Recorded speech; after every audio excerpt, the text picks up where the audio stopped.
Ketemu lagi di Erwin Tanjung Channel. Kali ini kita akan membahas Ade Armando tentang pernyataannya yang sangat kontroversial. Ade Armando mengatakan bahwa tidak ada perintah sholat 5 waktu di dalam Al-Quran.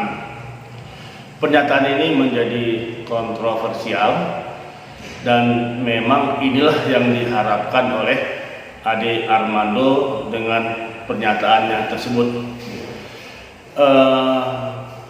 Apakah benar pernyataan Armando tersebut?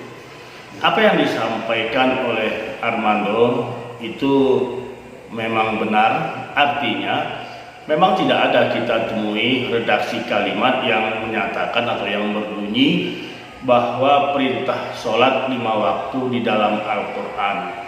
Nah, sekali lagi tidak ada redaksi kalimat di dalam Al-Quran yang menyatakan perintah sholat 5 waktu.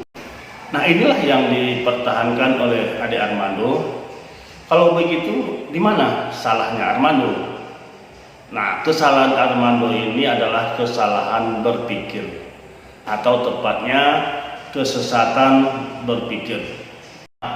Pertama, pernyataan ini menunjukkan bahwa Armando bukanlah pemeluk agama Islam yang baik. Jika dia Islam yang baik, dia tidak akan membuat pernyataan yang gantung dan dilempar di tengah-tengah masyarakat. Seharusnya pernyataan tersebut harus diikuti dengan pernyataan bahwa sholat 5 waktu itu diterangkan di dalam hadis. Jika ini disampaikan oleh Armando, maka ini akan clear dan tidak akan menimbulkan kontroversial di tengah-tengah masyarakat. Jadi sekali lagi, beliau bukanlah penganut Islam yang baik. Yang kedua, dari pernyataan itu dapat kita katakan bahwa Armando memiliki indikasi niat yang tidak baik. Hal ini dapat kita lihat kesengajaan yang dibuat Armando dengan membuat pernyataan yang sengaja digantung sekian lama. Nah, pernyataan yang gantung inilah sengaja untuk memunculkan reaksi di tengah-tengah masyarakat Islam. Nah, karakter Armando ini bukanlah yang pertama. Sikap mereka, apa yang dilakukan Armando ini bukanlah yang pertama. Beliau sudah berulang-ulang kali membuat pernyataan yang membuat umat Islam marah. Sekali lagi, ada niat yang jahat. Niat yang jahat yang disembunyikan oleh Armando lewat ungkapan pernyataannya tersebut.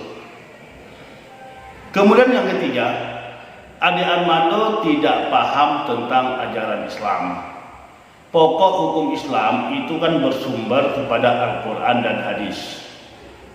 Pernyataan Al-Quran ada yang bersifat umum dan penjelasannya itu terdapat atau diterangkan di dalam hadis. Oleh sebab itu, kedua hukum ini tidak boleh ditinggalkan satu di antaranya. Ade Armando terkesan meninggalkan hadis sebagai penjelas isi kandungan Al-Quran. Memahami Islam dengan benar tidak bisa hanya merujuk kepada Al-Quran saja sebagai satu-satunya sumber.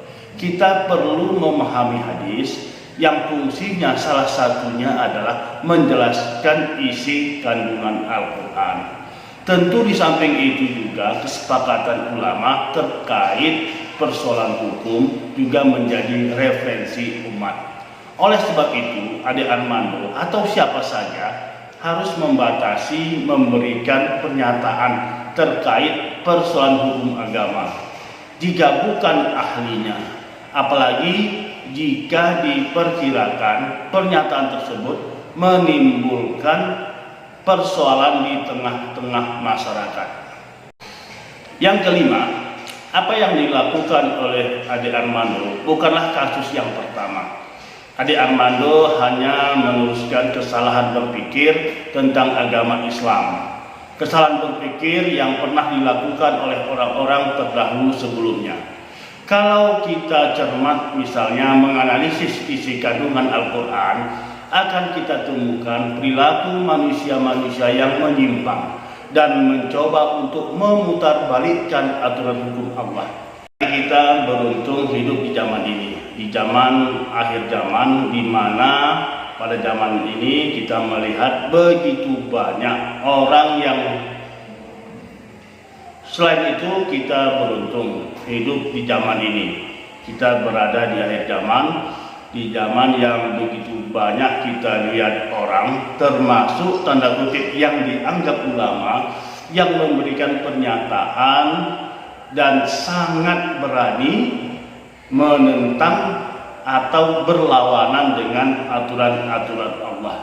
Kita sudah pernah melihat ada kasus, misalnya orang melecehkan Rasulullah, orang menganggap Al-Quran itu tidak lagi sempurna, sudah menganggap tidak lagi layak sebagai hukum. Hari ini kita sudah pernah membaca atau menyaksikan banyak kasus di mana ada orang-orang yang melecehkan Rasulullah, ada orang-orang yang menganggap Al-Quran sudah tidak lagi relevan saat ini, ada yang menyatakan bahwa kawin sejenis tidak bertentangan dengan Al-Quran. Kasus terakhir ada tanda kutip ulama yang membuat pernyataan yang sangat kontroversial, yang mengatakan bahwa ajaran Islam belum sempurna.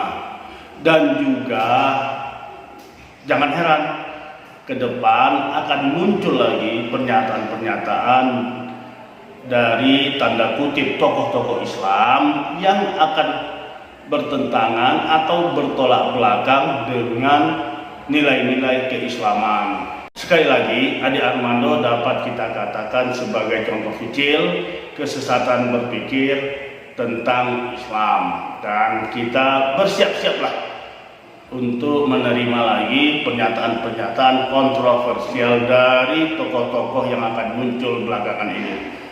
Demikian tentang Ade Armando, sebuah kesesatan berpikir tentang Islam. Terima kasih, sampai ketemu pada video-video berikutnya.